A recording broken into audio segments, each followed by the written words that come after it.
Coach, there's lots to like about that performance, I imagine. What did you like the most? The win. We've been, I suppose, just didn't ice a few moments over the last couple of weeks, but unlucky with a few things that I feel you don't get the 50-50s with the bounce of the ball and those types of things over the last 2 weeks where we could have been winners in 1 or 2 games. And tonight, what showed me, which I spoke about this week, it's very easy to call your football team or your squad a resilient group of people when you're winning games and it's all rosy, beautiful environment. But we're going through a tough period after a really good off-season, and we've got a good football team. And when you're just not getting that win, when you're in the fight, you can get a little bit downhearted, and you can get a little bit of lack a bit of belief and confidence. But we spoke of this. I told the boys this week that how proud I was in regards to their resilience, but that has to be shown again. And I think all our fans out there tonight who turned up, 14,500 or something, 6 o'clock on a Sunday night, it's 30 odd degrees. Unbelievable they are, our fans. I think we showed every one of those 14,500 people how resilient their football team is.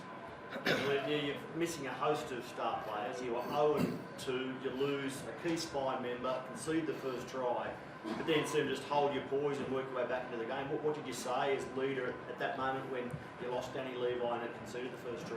Oh look, I think for us we just had to stick to our process. We knew we were going to work against them, our game plan, and we eventually got the better of him. I thought Jack and Jamal led us really well around the field when Danny went off, and I thought they both had a great game. And then obviously Tom Starling came on and did a great job down the middle. But it was a tough game. We knew the Sharks were going to come here and give us a tough game, but we knew we had the game plan. If we stuck to it, we'd get over the top of them.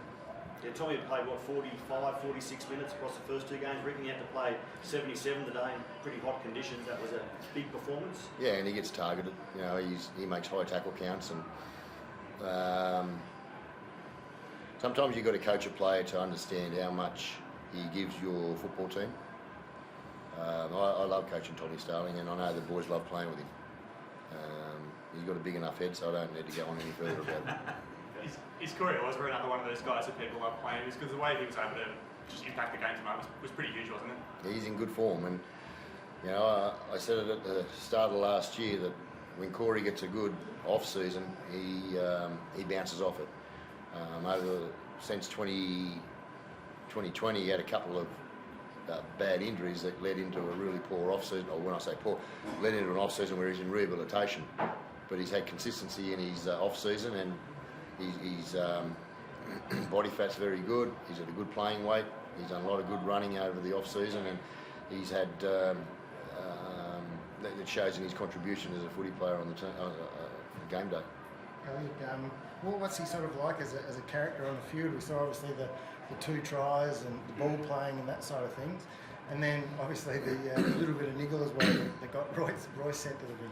Yeah, he's got his little bit of niggles, but look, Corey's a great player to be on the field with. He can, like you said, can ball play, and he knows when to tuck it up his sleeve and run hard. So, I think he showed that tonight, what he can do with the ball, both in offence and defence. He turned up in defence as well. It was a tough day in the middle with the heat and stuff, and I thought our forwards did a really good job, and probably got on top of their forwards pretty early on, and that set the platform for us going through the game.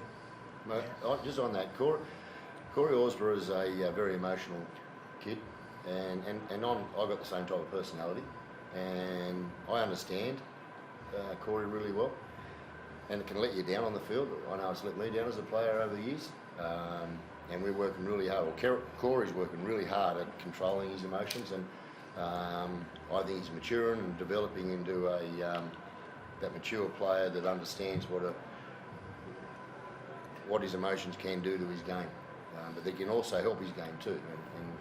And as your captain say, they love playing with him. And when he's got his emotions intact like that and playing good, strong football, he's a massive help for us coming off the bench and keeping the intensity that the boys start with. Ricky, Alan Hopper, every time he's sort of called upon to do a job, he seems to perform. He's run you 140 metres, made some pretty big hits, so you've got to try. Like, how important is it having those guys that when you give them a job, they come in and do it?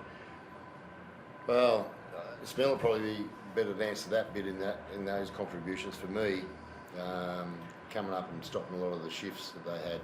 You know, he defended very well and knocked off a lot of their shift. They're a very, very good attacking football team, and they got us on a couple of short sides there a few times, which we'll fix. But defensively, he was good, and yeah, he comes in and helps the middles out and does a really good job for us. And you're right, every time he's been picked in the team, whether he's fullback or centre, winger, he plays really well.